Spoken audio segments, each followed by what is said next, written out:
all, I want to apologize to the people that are streaming. The last 3 weeks, we've had a very difficult time, and the streaming has been cutting out, or they haven't been able to get it at all. I am sorry for that, but there is a reason. Everything in this church that is wireless is being outdated. And the reason for that is there are many different bandwidths, and all of our wireless are on the 600 range. Well, the government sold the 600 range bandwidth for $8 billion to T-Mobile, which means that at the end of the March, none of our wireless mics are going to work anymore. So we have to go out and buy brand new ones. And this isn't an appeal for money, but it's just the facts of the matter. I think that also affects our streaming because there's been a lot of different things going on. So I just want everybody to be a little bit patient and know that come April 1st, we'll be in a position on a new bandwidth and we'll be out $10,000, but T-Mobile's out $8 billion. So I guess we can consider ourselves lucky. I'm going to talk about hope today. And I hope at the end of this lesson that our awareness will be raised to fully realize the importance that hope plays in our life. It just isn't some wishy-washy, mamby-pamby, pie-in-the-sky concept that somebody came up with. It is a power that is within you, and it's a power that is essential for successful living. The greatest hope I've ever seen displayed is by my cousin Ozzy when he goes to the horse races. He is hopeful. Well, at a recent outing, he was in the stands and he saw Pastor Sandvig from the Second Lutheran Church, where he is a member. And he was down by the track and he put his hands on horse number 7 and blessed it. Horse number 7 won. The second race came around. Pastor Sandvig put his hands on horse number 3 and blessed it. Horse number 3 came in first. Well, Ozzy got to thinking, which is always dangerous for him, but nevertheless he got to thinking, and that Pastor Sandvig might be calling on divine intervention to affect the outcome of the races. So when he saw him go to horse number 9 and place his hands on him, he wouldn't bet on horse number 9, and he won a tidy sum of money. He was convinced. So when the fourth race came up, and he saw Pastor Sandvig go and put his hands on horse number 3, he went and bet all the money he had. He got all the money out of the ATM that he could, and he bet that. The bell rang, the horses were off and running in the fourth race, and Cousin Ozzy sat there in the stands watching horse number 3 slowly lumber down the track. At the end of the race, horse number 3 was 50 yards behind every other horse. He walked across the finish line and collapsed. Ozzy was outraged. He goes down, seeks out Pastor Sandvig, and said, what is going on here? I saw you bless 3 horses in a row and all 3 horses won. Then you bless horse number 3 and it doesn't even finish the race. And Pastor Sandvig said, Ozzy, if you would come to church more often, you'd know the difference between a blessing and last rites. Okay.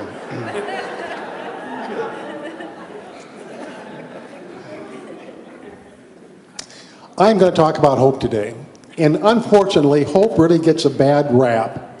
Growing up, hope was something that we were not supposed to engage in. We were always told, don't get your hopes up. Don't let your hopes get too high. Too many hopes, too many disappointments. Hopes are the cause of every heartache.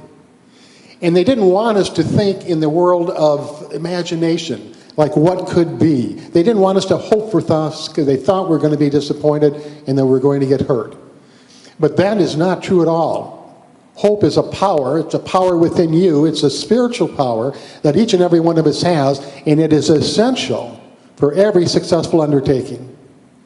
Every person who has been into recovery from an addiction of any sort knows that hope is the first step in going forward. If you're facing a health challenge, hope has been scientifically proven to help the healing process. If you're going through life and it's a very difficult time, which we all have now and then, and the skies are dark and there's absolutely no chance that you think you're ever going to return to a sense of happiness or a sense of comfort or well-being, hope is what initiates that motivation. So hope isn't just something that we can wish upon a falling star.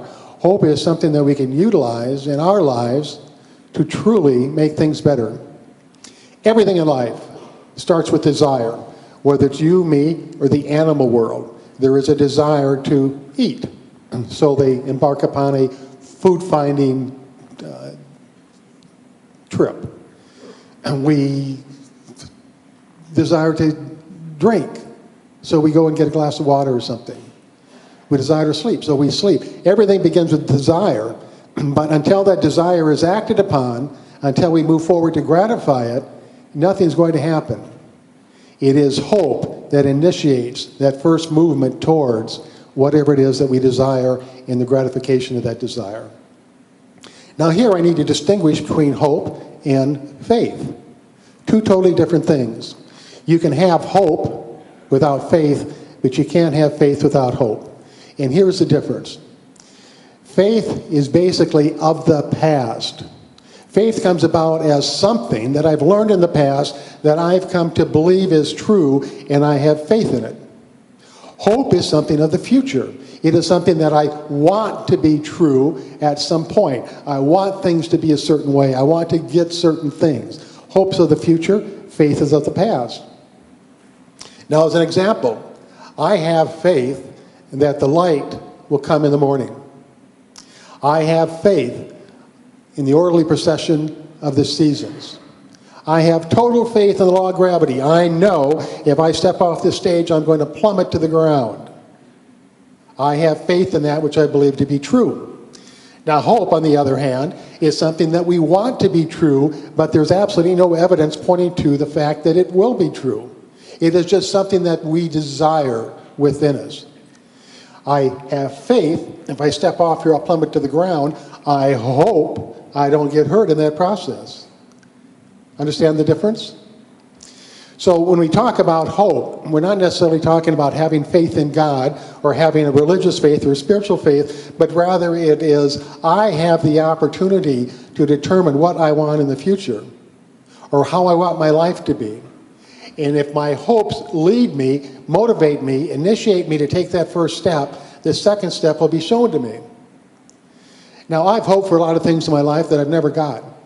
But I've also learned that hope takes me someplace where I get what I wanted or I get something better. Back in 1983, if my hopes would have come true and they were high in the business world, I wouldn't be here today. They didn't come through. I was crushed. I went into the darkness for a while, only to come out and find that life is better than ever because there were opportunities that better suited me for my lifelong happiness. Hope has been around for a long time. It's nothing new. It's nothing that's been discovered in the last century. Actually, in Greek mythology, it had a prominent place in the Greek myth about Pandora. In this story, Prometheus stole fire from the gods and he gave it to the earthlings. The gods were incensed about this, especially Zeus. So they decided to punish Prometheus. And the way they did this is they got the most beautiful woman they could find and they sent her to Earth. Her name was Pandora.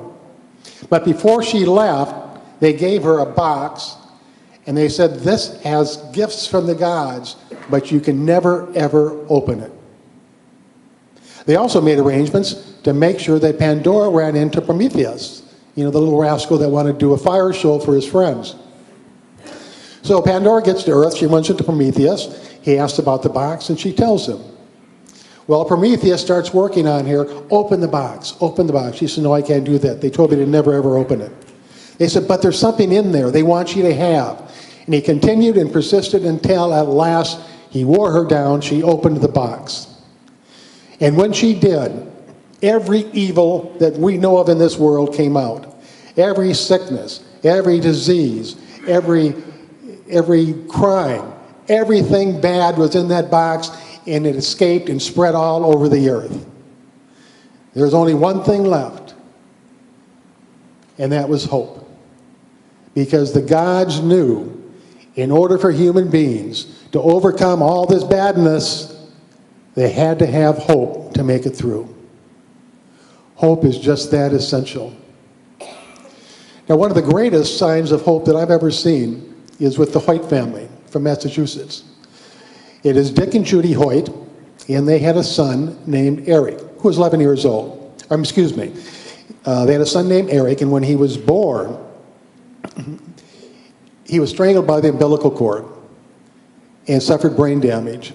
And he wasn't able to control his limbs. He couldn't communicate. The doctors told Dick and Judy that he is brain dead and he needs to be put in an institution because he'll never, ever be able to do anything. Well, Dick and Judy didn't buy that. They had hopes that they could still provide Eric with some sort of a family life, give him some comfort that he would appreciate. When he was 11, with no signs of any sort of advancement, they took him to Tufts University, to the engineering department, and they said, can you make some sort of a device to see if Eric can communicate? And they did their testing. They came back and said, no, we can't do that. There's nothing in there. There's nothing to initiate a response. They said, well, try anyway. They said, no, we're not going to try because it's a waste of time and it's a waste of money. So Dick, the father, said, tell Eric a joke. One of the researchers told Eric a joke, and Eric laughed. And they said, maybe we're wrong. So they rigged up a computer, and the cursor was on a little switch that Eric could move with his head ever so slightly. And they discovered that inside Eric there was a living human being that had a strong mind and that had likes and dislikes just like everybody else. His very first words, and he was an avid hockey fan, they found out, his very first words were, "Go Bruins," which is the hockey team that he followed. Things started moving along quite well. They were able to communicate with Eric. And about that time, a high school student got in a car accident and he's paralyzed from the waist down. The town put together a charity race to help them with their finances. And when Eric found out about this, he communicated to his father, I want to do that. Well, his father says, there's no way you're going to do that ever. But Eric persisted. And he said, maybe you can run with me and push me. Now, the father readily admitted that he was a couch potato. He wasn't in any shape. He'd never run a block, let alone a mile, let alone 6 miles. But he thought, well, if that's what Eric wants, I'll do that. So he started to get in shape, and Eric actually became his trainer, making sure that he went through all the steps to become physically fit enough to run the 6-mile race. And they did it. And then they ran another one. And then Eric said, how about a triathlon? And the father said, Eric, you got to slow down here a little bit. I can't do a triathlon. He says, yes, you can. Yes, you can. I know you can. So they started training for that. And they did a triathlon. 30 years later, Eric and his father, Dick, had completed 122 triathlons. They ran 30 Boston marathons. And they came in the top half of one of them.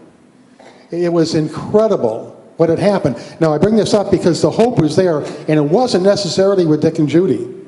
They were doubtful in the beginning that any of this would take place. They had hope for Eric, and they did everything they could for him, but the hope was within Eric. He had hopes that his father would be able to do that. He had hopes that his father could step up and do a triathlon and marathons. He had that hope, and that initiated and motivated the father to do that. And when they asked him why he did that, why he continued, he said, because every time I do a race or every time I'm in a triathlon, he said, the smile on Eric's face is the greatest reward I could have. That is the power of hope. Now, I have hopes. I hope that someday the earth will be peaceful and that all people on earth will support each other and not hurt each other. I have the hope that someday we will cherish the environment and put in strict rules that we can only support it and nurture it and not destroy it. I have hope that we do the same thing with every other species on Earth, that we quit hurting animals simply for the trophy's sake. I have those hopes, and I realize that's probably not going to happen in my lifetime. But that doesn't stop me from hoping. That can be my legacy. I hope that sometime in the future that happens, whether I get to realize that or not. The power of hope. Don't shy away from it. Don't worry about getting your hopes up too high and you're going to get disappointed or you're going to get hurt if that doesn't come through. Just remember that hope will fulfill what you desire, or it will provide you with something better. Hope is essential for each and every one of us as a motivator to move out of the darkness and into the light. We'll take that into meditation.